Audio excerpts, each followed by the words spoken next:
Hey, I'm Adam Thompson. Today I'm going to talk to you about culture and in particular how you can move it. Let's get right into it.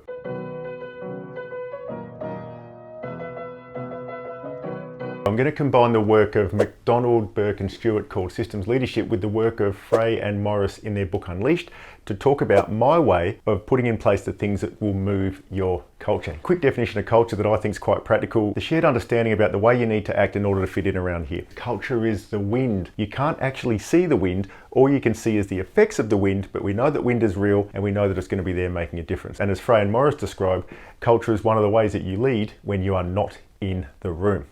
Pretty cool idea, hey? Let's get into it. These are the 4 tools you have at your disposal in order to influence the culture. The first one is strategy. So when I'm talking strategy, it's my way of saying the work itself, everything from the purpose of the whole organization to the purpose of the team to the actual tasks that need to be done. Spend the time to get it clear. And by the way, it'll never be perfectly clear, but it could be more clear than it currently is. Maybe not that fast.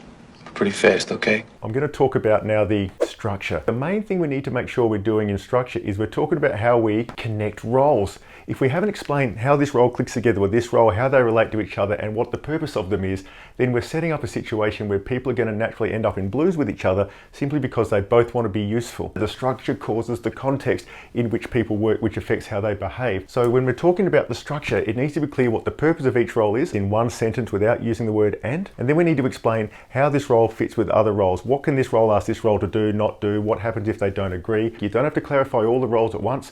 Be aware of the main roles that are going to likely be connected together. Please don't say, how do we sort that out? You do it by getting together in a room and sorting that out. Third thing we need to have in place is systems. Systems means the tangible way in which work happens around here. Tangible. You might have heard it said before that culture is the way things are done around here. Well, systems are the way things are done around here as well. The difference is culture is the felt way things are supposed to be done.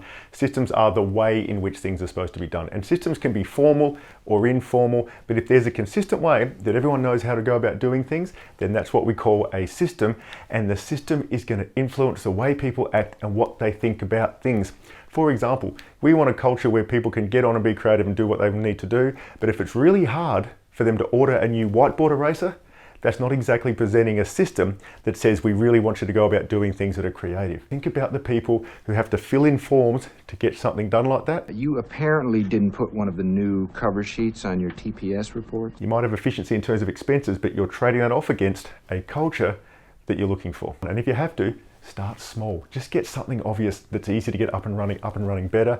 It'll start to influence the culture better than any new posters on your wall will. And our final thing, perhaps the most powerful, is symbols, which you can look at as things that send messages. Now, the number one symbol you've got available to you as a leader is leadership behavior. I shoot you, Captain, sir. You're very perceptive. You seem like a noble leader. The way you go about doing things is going to be looked at by other people as a sign of what's considered normal if you want to fit in. Don't forget the other symbols that we've got available. Let me tell you the 2 biggest issues in your workplace right now. It's car parking and it's the dishes roster. They are symbolic. The way you go about resolving those things and what gets put into place sends a huge message about the way things work around here. If you want everyone to act like they're an owner of the organization and make decisions as if they're an owner, but only certain people get fancy car parks, then what that means is that everyone's not really an owner, it's only those people with the car parks. But that doesn't automatically mean exclusive car parks are bad. I was in a situation where I took over a business unit that had always been considered to be outside for the rest of the organization. I was made a general manager and I went to the managing director and said, look, I don't want the car park. And he gave me very wise advice. He pointed out, if you become their general manager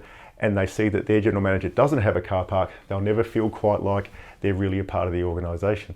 So can you see that wisdom where I was applying my values to the symbolic effect of the car park without thinking through what my people really needed? The lesson here is not what to do with your car parks, it's to please consider whether the symbol of the car parks truly reflects the sort of culture that you're looking to create. Help me help you.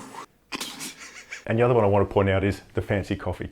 If only certain people get the fancy coffee, then those people will be considered the elite. So it is fair enough for other people to not consider themselves to be fully fledged decision makers. Again, just think about the message you're sending. And what's the common link between all 4? All 4 of them you can do yourself. You don't have to wait for a mindset change. You don't have to go into any sort of therapy or anything like that. You can simply make sure that the strategy makes sense and is communicated. You can make sure the structure makes sense so people know the context they're working in. You can make sure one by one that the systems are working better. And you can look at all the symbols you've got around your workplace, particularly the ones that you don't think are important because you already get a good deal, and you can start to change them in a way to reflect the sort of culture that you're looking to create. You can change the culture through changing tangible things. The scary thing is, it might just work. I'll see you next time. Was a teenage wedding and the old folks wished them well. You could see that Pierre did truly love